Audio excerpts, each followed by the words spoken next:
Good morning मेरे प्यारे दोस्तों, कैसे आप सभी। आशा है कि आप लोग अच्छे होइएगा और अपने पठन पाठन की क्रिया में मस्त और व्यस्त होइएगा। तो दोस्तों चलिए, पाठ 6 तक हमने पढ़ा दिए थे क्लास 3 का। तो आगे आज हम लोग पढ़ेंगे पाठ 7। फुलवारी पाठ का नाम है। तो सबसे पहले देख लीजिए यहाँ पे जो है पाठ का नाम क्या है।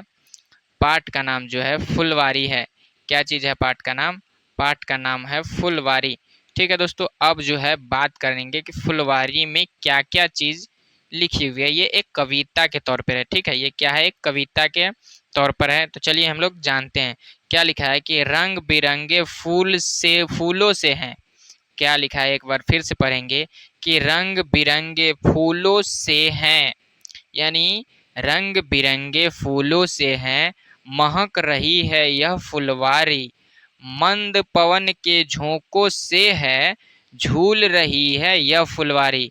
मतलब हुआ, कवि का कहना यह है कि रंग बिरंगे फूलों से, रंग बिरंग मतलब अलग अलग प्रकार के फूल, फूल जो होता है रेड कलर का फूल, येलो कलर का फूल, चंपा का फूल, गुलाब का फूल, इस तरह से अलग अलग प्रकार के फूलों से जो है उसके बाद महक रही है यह फुलवारी। उस फूल की गमक से जो है महक रही है, गमक रही है ये फुलवारी। अब मंद पवन के झोंकों से है। मंद पवन मीन्स धीरे धीरे हवा बह रहा है। कितना? मतलब धीरे धीरे हवा बह रहा है। मतलब मंद मंद पवनों के झोंकों से, मतलब धीरे धीरे हवा के झोंकों से झूल रही है यह फुलवारी। मतलब धीरे धीरे डोल रही है यह फुलवारी, यानी फूल का पेड़। ठीक है दोस्तों, अब आगे हम लोग बढ़ते हुए अगला हम लोग पढ़ते हैं कि आगे क्या है। तो दोस्तों आगे जो है अगला देखिए, जूही चंपा यहाँ खिले हैं, महके बेला की क्यारी। मतलब जूही का फूल खिला हुआ है, केले का फूल खिला हुआ है, केले का सॉरी चंपा का फूल खिला हुआ है यहाँ पे। उसके बाद महके बेला की क्यारी, मतलब महक रहे हैं, उनकी क्यारियों से आ रही है।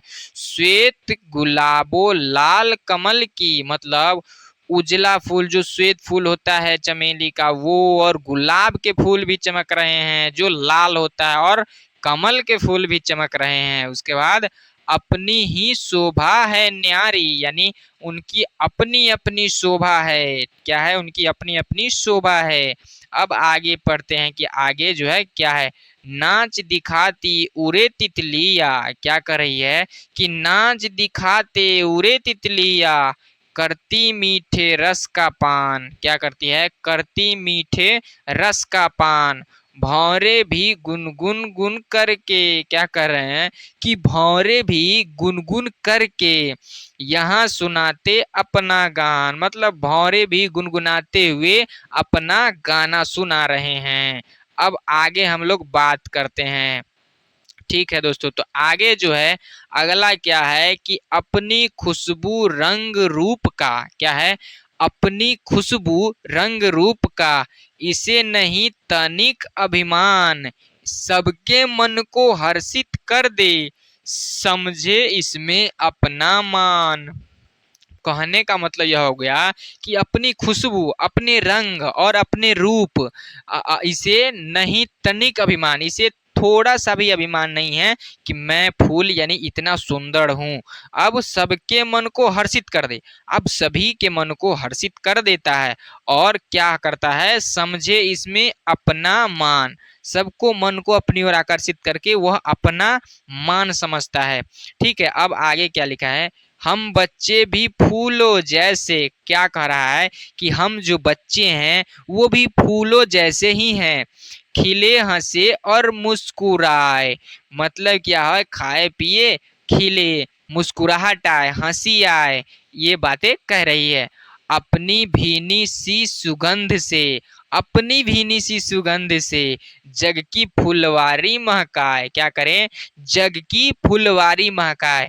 तो दोस्तों फुलवारी का जो मतलब होता है, जिस बगीचे में, यानी जिस बगीचे में फूलों का बहुत ही ज्यादा पेड़ हो, जहाँ पे फूलों का बागान होता है, उसी को फुलवारी कहते हैं। क्या कहते हैं? फुलवारी कहते हैं। ठीक है दोस्तों, तो आज के वीडियो में हमने क्या जाना? आज की वीडियो में हमने सीखा फुलवारी कविता, इसका सारांश हिंदी में कैसे किया जाता है और किस तरीके से इसका भावार्थ होता है, ये आज हमने जाना। अब अगला क्या है, अगला इसका जो है प्रश्न उत्तर बचा है। यानी प्रश्न उत्तर क्या है, शब्दार्थ है पहले। तो अगर चलिए शब्दार्थ आप लोग बता दें, जिससे कि आपको समझने में बहुत ही आसानी हो, और आशा है कि आप लोग घर पे इसको जो है जरूर पढ़ते होइएगा और पढ़िएगा भी। तो चलिए दोस्तों हम लोग बात करते हैं, शोभा का मतलब क्या होता है। शोभा का मतलब होता है सुंदरता, मतलब आप कितने सुंदर है, कितना अच्छा दिख रहे हैं, ये सुंदरता होता है। अब अगला क्या है, अगला जो है तनिक। तनिक का मतलब है जरा सा, क्या है, जरा भी। तनिक का मतलब है जरा भी, ठीक है, कितना, जरा भी यानी थोड़ा सा भी। मान का मतलब होता है इज्जत, क्या होता है, मान का मतलब होता है इज्जत। अब अगला क्या है, न्यारी। न्यारी का मतलब अनोखी, क्या होता है, न्यारी का मतलब होता है अनोखी, ठीक है। उसके बाद हर्षित। हर्षित का मतलब क्या होता है, हर्षित, हर्षित उल्लास यानी प्रसन्नता, खुशी, इसको हर्षित कहते हैं, ठीक है दोस्तों। अब बात करते हैं अभिमान। अभिमान का मतलब क्या होता है, अभिमान का जो मतलब होता है, अभिमान का मतलब होता है घमंड। घमंड यानी एटीट्यूड, उसको कहते हैं अभिमान, ठीक है दोस्तों। अब आगे चलते, अभिमान कभी भी नहीं करना चाहिए, आप चाहे कितना भी धनवान हो जाइए, अभिमान करना नहीं चाहिए, ठीक है। आइए बातचीत करें क्या है अभ्यास में। अभ्यास में जो है मेरे प्यारे दोस्तों, अभ्यास में है कि फुलवारी का क्या अर्थ होता है। तो जैसे मैंने आपको बताया, फुलवारी का अर्थ क्या होता है, फुलवारी का अर्थ होता है यानी फूलों के बागान को फुलवारी कहते हैं, ठीक है।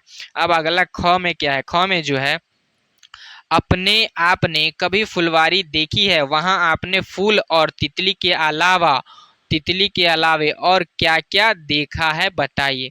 फूल और तितली के अलावा बहुत कुछ देखे हैं, भंवरे देखे हैं, बहुत सारे खूबसूरत तितलियां देखे हैं, बहुत सारी चीजें देखे हैं हमने फूलों में, ठीक है। अब अगला गौ में क्या है, गौ में जो है, गौ में है, गौ में है, मतलब गौ में क्या है, गौ में है आपको फुलवारी में जाना कैसा लगता है और क्यों।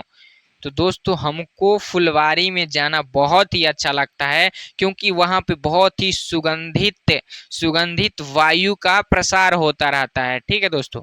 अब जो है, अब आगे बात करते हैं कि आगे कौन सा है। पाठ से है, कुछ पाठ से है, दो में, फुलवारी किस कारण से इतनी सुगंधित होती है। फुलवारी जो है फूलों के महक यानी सुगंध के कारण फुलवारी इतनी सुगंधित होती है।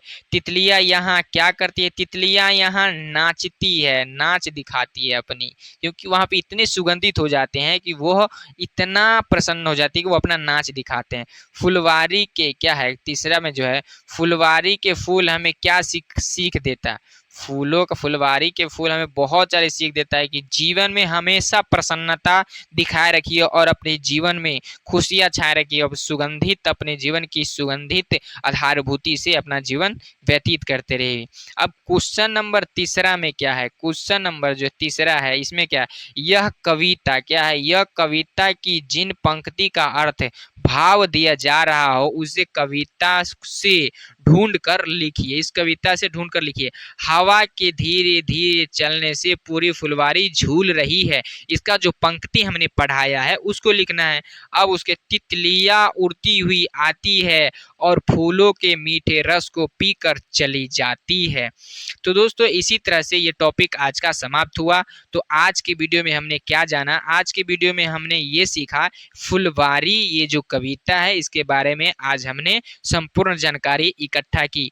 तो चलिए दोस्तों, आपसे अनुरोध है कि अगर यह वीडियो अच्छा लगा होगा तो चैनल को जो है सब्सक्राइब जरूर कर लीजिएगा और बेल आइकन को जरूर दबा दीजिएगा, तब कि ताकि जब भी मैं ये कभी भी वीडियो नया अपलोड करूं तो वो सबसे पहले आप लोगों को पहुंच सके। तो दोस्तों क्या करना है कि आपके साथी जो होंगे, जो आपके साथ स्कूल जाते हैं, आपके साथ पढ़ते हैं, उन सभी को ये वीडियो व्हाट्सएप पे जरूर शेयर कीजिएगा, ताकि वो भी ये वीडियो देखकर आनंद उठा पाए और अपने क्लास तीसरा की जो तैयारी है बहुत ही अच्छे से कर पाए। तो दोस्तों चलिए आज की वीडियो में बस इतना ही, तब तक आप लोग खाए पिए मौज करें और फिर अगले दिन क्लास करें। तो थैंक यू दोस्तों, बाय बाय, टेक केयर, जय हिंद।